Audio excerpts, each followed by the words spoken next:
5G is a weapon. It's used by the military. Do you know these 5G millimeter wave technologies are used to scatter crowds? You know, they drive up in this technology when they want to scatter a cloud, and they put out these frequencies in a much higher power than 5G will be initially with us, but the same frequencies. And people scatter because they get the feeling their skin is on fire. Because the human body, including the skin, is an antenna. It interacts with frequencies and it receives and transmits information. At the cutting edge of understanding of DNA, scientists know that DNA is a receiver-transmitter of information. And so we are electromagnetic, electrical organisms, transmitters and receivers of information. When our electromagnetic fields are in balance and harmony, we have health. We have psychological health and we have physical health. The reason that this technological society is causing so much psychological and quote, physical disease is because these frequencies, technologically driven, and we live in this Wi-Fi world now and all the phone masts and all the rest of it, these technologically generated frequencies are scrambling the balance of the human electromagnetic electrical communication systems. And if you scramble them, you create a state of disharmony, dis-ease, which plays through to physical and mental, emotional, psychological dis-ease. And there's another point to this. The brain processes information electrically. It communicates with the cellular structure electrically. And it operates within a certain band of frequency.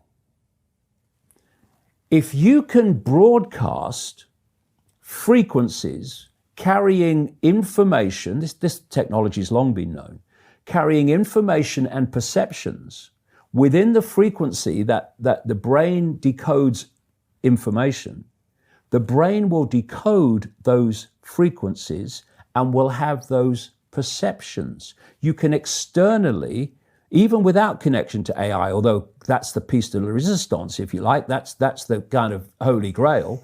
But even before that, you can influence people's perceptions externally by broadcasting these frequencies that we interact with, because we are antenna. Okay. Now, some decades ago,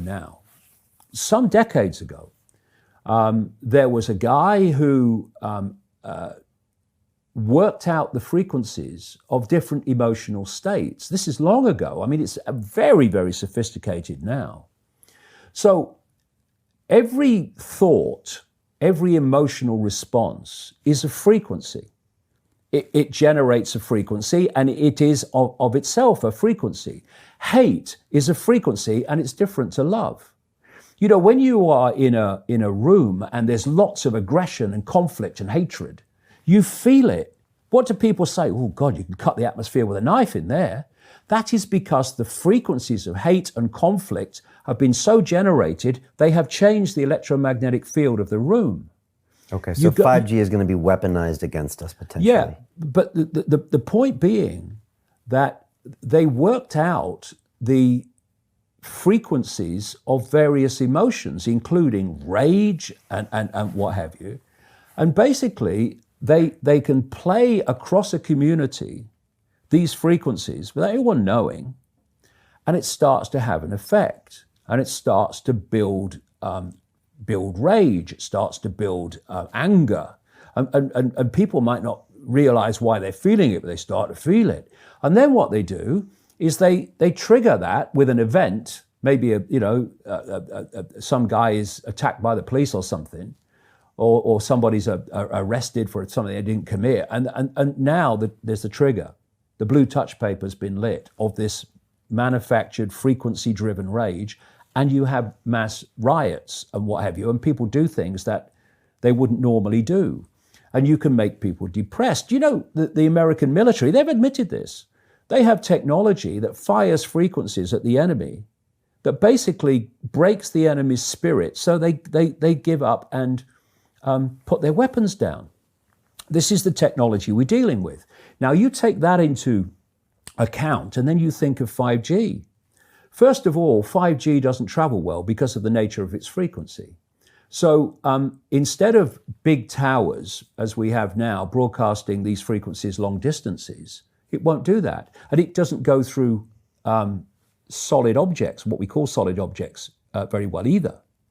So to overcome that, there are going to be boxes broadcasting 5G, this weapon, down every street, all over the world. You're talking phenomenal numbers of these boxes broadcasting, like on the lamp standard outside your children's bedroom and stuff, broadcasting this stuff. There's no way you'll be able to go where you won't be in a field of 5G.